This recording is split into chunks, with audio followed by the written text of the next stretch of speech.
Welcome to our video series featuring conversations with musicians, artists, and creative people of all sorts. Episode 1 features A.J. Fullerton, a roots, rock, and blues musician from Montrose, Colorado.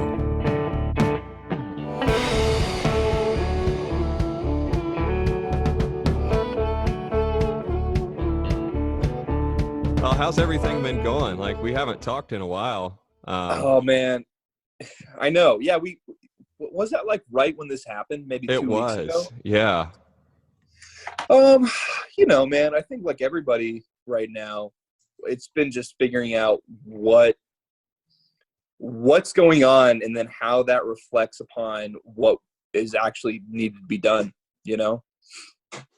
It's been a lot of just sort of like setting goals, prioritizing, and then trying to like have a game plan to get down through those goals, you know? Yeah. Doing a lot of recording. That's a big one. I've been watching your little series you've got going on with Jake, the, 1,621 miles apart? Yeah, the most arbitrary number. Jake and I are supposed to be on tour right now. We had a April 1st through, March 31st through like the 18th or something. We had a pretty chunky little duo tour together that was going to be really fun. We had almost every day booked, you know?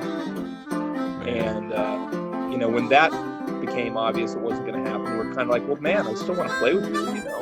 We Googled it, or he looked it up, and like from my house to his house is 1,621 miles. Nice. So. Make me down, pallet on your floor.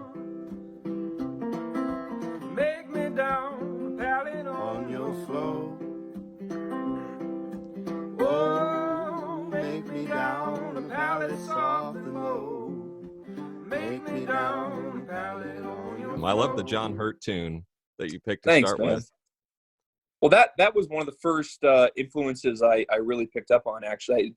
The record is somewhere over here, out of frame, but when I was a little kid, I found, I forget what it was, but it was a blue cover John Hurt LP, and that was one of the first blues records I ever remember, like, putting on the turntable. Man, there's so many good styles of like, finger-style guitar, you know? I don't know if you know who Patrick Sweeney, but yeah. Just recently I started doing a little bit of a casual lesson series with him, because he's got a really interesting right hand technique. I've been trying to figure out exactly how he does it. There's a lot of different emphasis he does, and so he's been kind of giving me very casual Skype lessons. Nice. To, nobody's working right now. So like if there is an artist you admire, like now is the time to hit them up and be like, hey man, you wanna show me some stuff for some money or whatever, Call up Keith Urban and be like, hey man, yeah. how do you do that country music thing?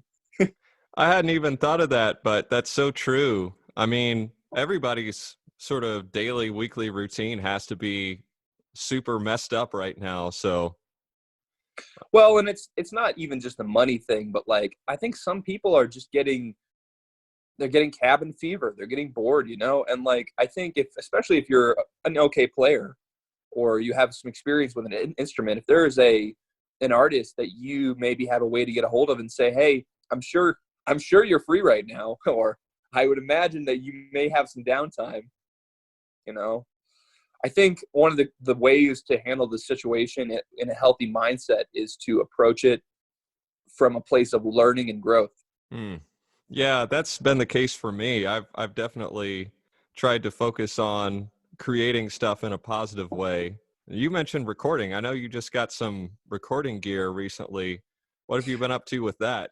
Oh man. Well, okay. So I got to back it up a couple little notches to kind of give you the full scope of how funny this is, because for anyone that doesn't know me, I'm not really that tech savvy. I just turned 25. I'm a millennial, but I'm also not really that good at technology. You're an analog millennial. I am, dude. I'm an analog millennial. I like that. That might come into play somewhere. So I had never done anything with recording. I'd never so much as, opened my own Pro Tools, GarageBand, whatever, Logic file.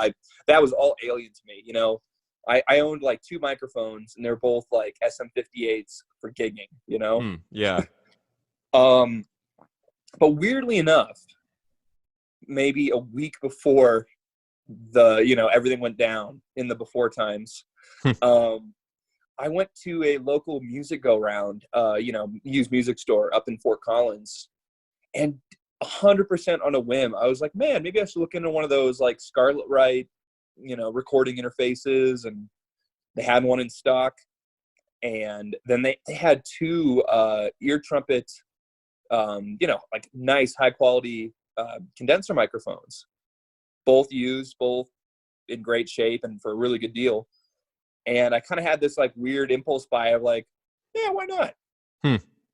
And so, no more than a week before, everything went down, I invested in a home recording setup, and all of a sudden, the bottom falls out on everything, and all the work is gone.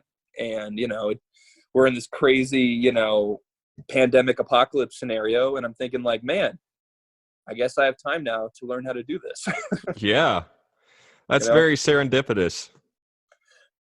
That's exactly what I'm thinking, and probably much like yourself, Brian, I'm a fairly constant songwriter. Like I have a back catalog of, a binder of probably 50 maybe at any one time of just stuff I'm churning through and editing and, reworking. And so, not to get too off track, but basically what I've been doing is starting around 6 o'clock every night, I would just go in and start cutting some demos, working on mixing and overdubs, and maybe work till 2, 3, 4 in the morning. And I'm thinking maybe I'll have, if I can learn how to use the equipment, maybe I'll have an album or 2 by the time this is done. I know we're sort of making records and trying to write songs and, put videos up, but do you have any more long-term goals, like looking towards 2021, that are kind of getting you through this? So, between you and me, man, you and me in the audience, I kind of think that, the smart thing to do right now is just focus on, I say community, but like digital community. Yeah. Focus on like live streams, supporting other artists, supporting your community as a whole. I've been really enjoying this video series with Jake. I think that's a healthy thing to do if you find a collaborator you want to work with. And then, if you don't have a home recording setup, just focus on songwriting. Focus on the things that you can do from home that, shouldn't feel stressful, but should feel kind of like, productive, or, better yet, stress relieving. And if you do have a home recording rig like you or me, I think the thing to do is try and make the best music you can. I mean, this is a it's a brave new world of integrating technology into the musician sphere, I think. And I do have to wonder if this is going to be a more permanent reality, just in terms of the economic changes that are going to occur from this. Well, again, it comes down, there's so many things we don't know. I've been talking to a few of my musician friends about the same kind of thing, which is that kind of depending on how long this goes on, I think the world will be a drastically different place. I mean, you already have seen it. The easiest example to point to is nobody shakes hands anymore. Yeah. Nobody gives you, there's no goodbye hugs. It's usually, all right, see you around, if you even see anybody. Yeah. Or, I think the longer that this sort of a strain goes on with the industry and the world, really, you're gonna see lasting ramifications. I think an easy example would be what's going to happen to production companies, what's going to happen to live sound companies, what's going to happen to, booking people, management, lighting companies. I mean, there's so many things right now that, it's easy to point to the collapse of the gig economy and say, well, musicians are out of work, but, for every professional musician, there's probably 3 or 4 people, at least behind the scenes that you don't talk about. And it's not like, a booking agent can just do a Facebook Live and put up a tip jar. It doesn't really work like that for them. Right. You know, and I'll say my buddy Patrick Sweeney, he was doing something cool where he would do a live stream and he would donate the tips from that live stream to venues he's played at to help support, you know, like I said, they can't do a live stream. They have no way of making an income besides, you know, if they're a restaurant, like to-go food or whatever. If you really think about it and delve deep into the situation, us as musicians, we're kind of lucky that, you know, we can kind of do like the diet brand of what we do via the internet. Whereas like, you know, restaurants can't do that, or music venues, like, you know, they're kind of in a weird situation.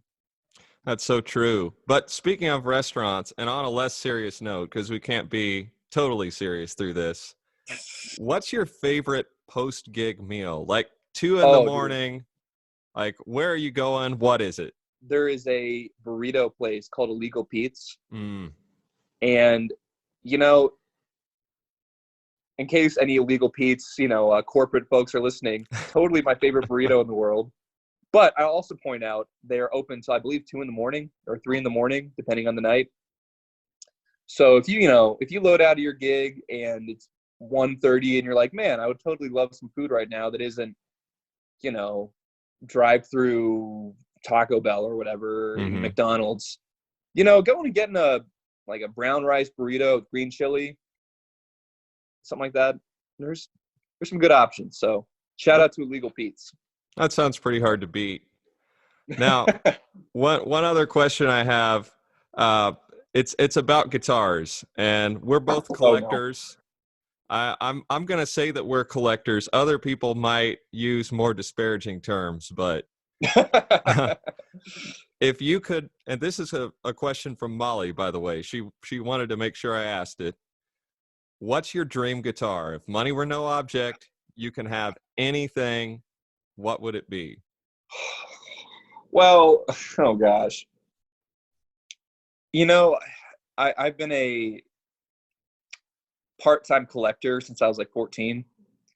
And it's one of those things that I think over the years I've kind of had like a lure to different instruments.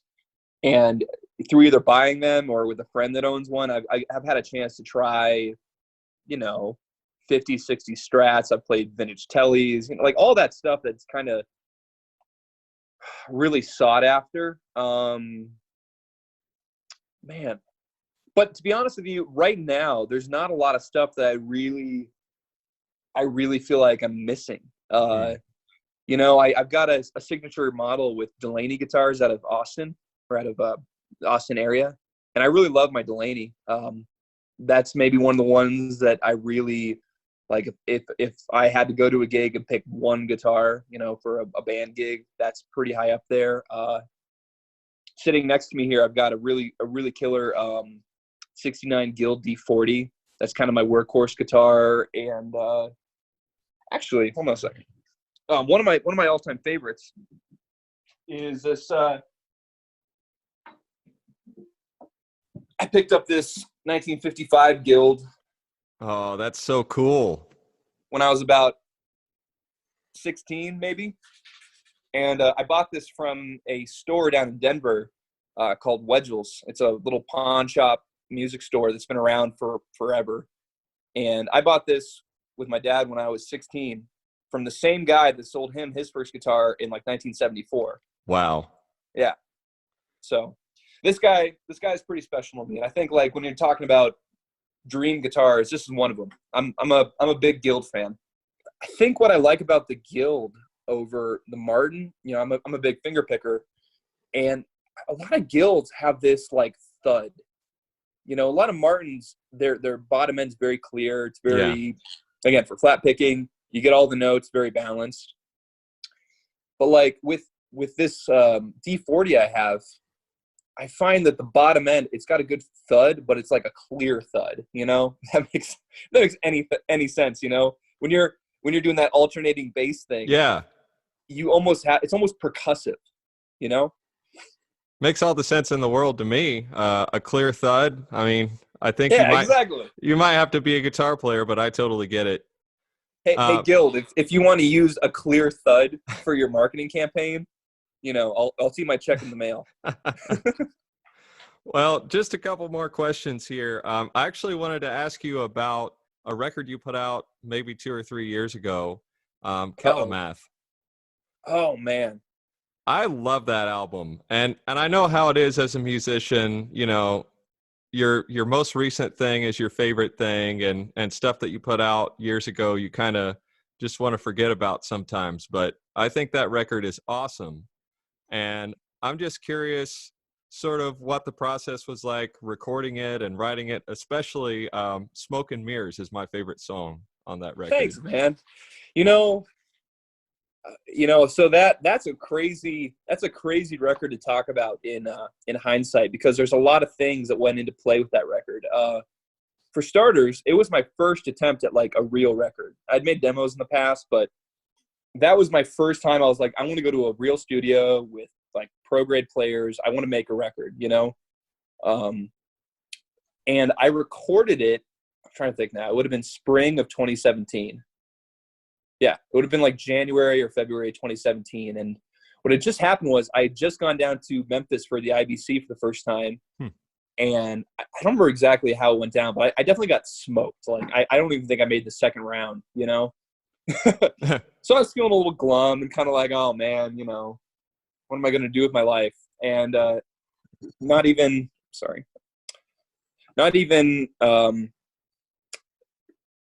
2 days after I got home was like, boom, started recording. Wow. Yeah, it was immediate. Like, I think I got back off the plane, and the next morning it was like, all right, head in the studio. And, I had no idea what to expect. I'd never done tracking with a band or anything like that. And the band was kind of cool. It was a guy named Todd Edmonds who played bass for years with Otis Taylor and Jason Ritchie. Drums was my buddy Stud Ford. He is T Model Ford's grandson, so he played with T Model for years before he died. He played with Robert Belfour. He played with all these, amazing Mississippi artists. And he's the guy that made a lot of the grooves on that record so interesting, like Smoke and Mirrors, for example, There's a lot of beats on that record that I kind of have a hard time describing to other drummers. It's like, well, it's kind of like a train beat, but it's not. Yeah. It's kind of like a march, but it's also not. Gosh, who else? My buddy Nick Clark kind of helped produce it. I also played some harmonica on it. Harmonica player named Brandon Bailey was also on that record. Taylor Scott played a little guitar. And then, there was a lot of special guests on it, just because I'm kind of like, hey guys, I have no idea what I'm doing. You wanna help out? But it turned out all right, and it got a lot of acclaim for what it was, And you're not the first person to say that you still like it. I don't really care for it that much anymore, but like you said, as artists, we kind of, it's like getting a new car. After a year or two, you're like, yeah, it's my car, or whatever. Hey, do you have a copy of the new Fullerton for Real record we put out in January? I don't. I've been listening on Spotify, but I don't have a physical copy. At some point, I'll get you guys one. Jake's my best buddy, and talk about another record that people have been weirdly supportive of. I wasn't really expecting it to get any traction. Well, it's cool. It's real. That's the thing that I like about it. Just listening to it a couple of times. With this style of music that we play, I think the most important thing a lot of times is just to let the emotion come through and give people something real. And that's what that record sounds like to me. No, that was one of those nights. We just went in the studio, and I want to say maybe we cut 10 songs or 12 songs all one take. Nice. It wasn't like we went in with a plan either. We're like, what songs do you know? I know a couple songs, Yeah, what are you working on, man? Well, my wife and I are making a bluegrass record, and I love blues and bluegrass and folk music, and basically everything I've ever done has been sort of down one of those paths, and we've been getting more into the bluegrass stuff here lately, so it's going to be. You guys are good at it. Oh, Little thanks. plug for the Wallens over here. Well, we just have fun. That's ultimately what we've kind of settled into. It's going to be this weird thing where we look back years from now on all this material we created during this time, and I just wonder how it's going to feel like down the road, like listening back to it, knowing what it came out of. I think right now this is one of those times where we may not realize it, but if this ends up being as big of a deal as it seems like it is, our kids and grandkids are probably going to ask about it. No doubt. This seems like one of those weird times in life where, like, ideally you and me are going to be in our 80s and 90s at the Blues Man nursing home together, and our relatives will come visit and be like, man, those guys, they lived through it. And on that note, how's your toilet paper supply? Do you have enough? Ooh. How's it holding out? I can't say that I've gone out and hoarded, but I think we're going to be okay. It's one of those things where, like, thoughts and prayers, Brian, thoughts and prayers. Absolutely. Last thing that I want to say before I let you go. I first became aware of you through that blues scene you were talking about, because we both competed at the International Blues Challenge, and I heard your name down there a lot and just being on the road.